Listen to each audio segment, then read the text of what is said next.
Zaheem sends this one in for Spencer's scale of agreement. J Mac, I'm presuming that's Jeremiah McClellan because I don't know who else it would be, and Dakorien combined for 1,500 receiving yards and over 15 touchdowns. Outside of Gary Bryant Jr. and Justice Lowe, I see these guys shining. Look for J Mac and Dakorien to be our wide receiver 1 and 2 by the end of the season. Wow. There is no doubt amidst all the talent in the wide receiver room that Jeremiah McClellan is one of the overlooked ones, because this is a guy who was committed to Ohio State once upon a time, flipped to the Ducks, and is a top 15 wide receiver in his 2024 recruiting class and a top 70 player nationally. Dude was a big time recruiting news, or was big time recruiting news when he flipped to the Ducks. So 6 foot, 190 pounds. We only saw him in mop-up duty last year. What we have seen from him in the spring game, I'm definitely encouraged by. He actually kind of reminds me of Messiah Hampton, Oregon's lone receiver commit in the class of 2026, where I don't know that he has one trait that stands out as sparkling or startlingly good or exceptional, which is not a bad thing. It's a really good thing. He does everything well.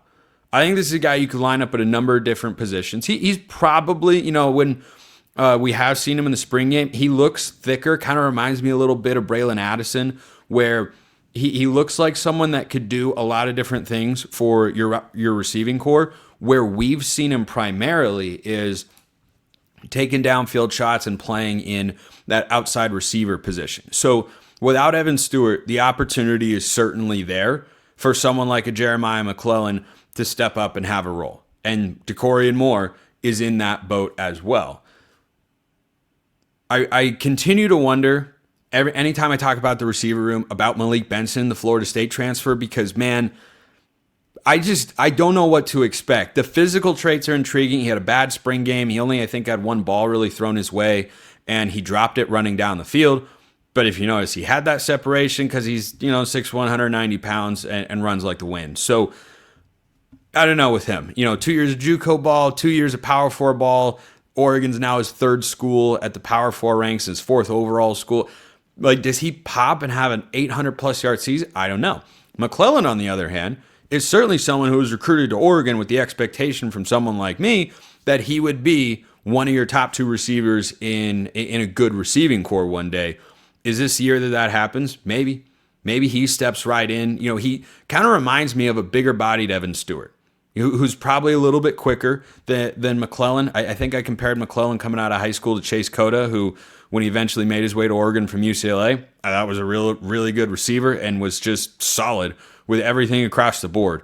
And so I wonder where he falls on the depth chart. But is there an inherently greater likelihood that Dakorien Moore gets more snaps than Jeremiah McClellan this year?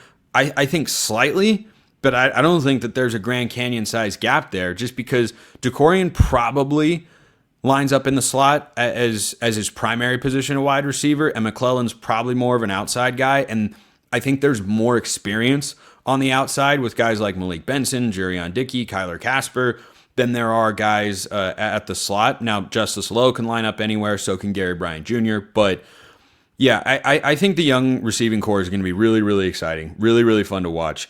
So them combining for 1,500 yards,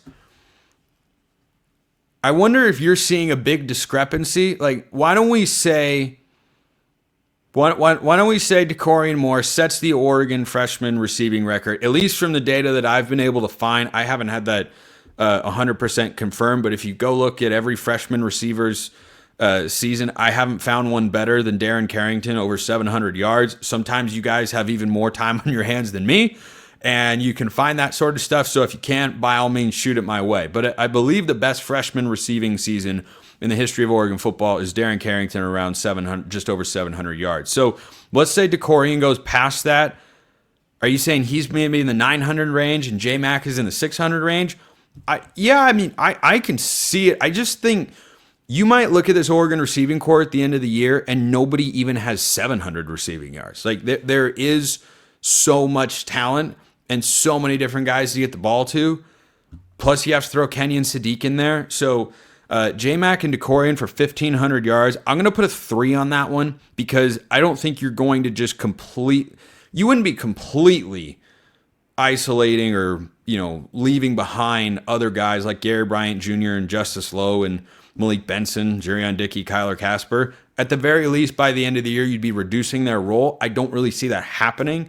I think Gary Bryant and Justice Lowe are two guys that step up big time in the absence of Evan Stewart because they're the most veteran guys in that room, and we've seen what they can do in Oregon uniforms, and they know the offense pretty well. So, yeah, I think that I like where your head's at because I would love if Dakorien Moore just popped off. The hype train would be unlike anything we've seen for an Oregon skill position freshman probably since DeAnthony Thomas. So, yeah, I'd be here for that. David sends this one in. Spencer agreement. John Neal is the greatest talent evaluator in modern Duck history. Patrick Chung, 2-star. Walter Thurman, 2-star. Jarris Bird, 2-star. Recruited 3-star Jeff Mail at safety. Imagine the hits. Chip needed wide receivers. He recruited 3-star Kenyon Barner to play corner.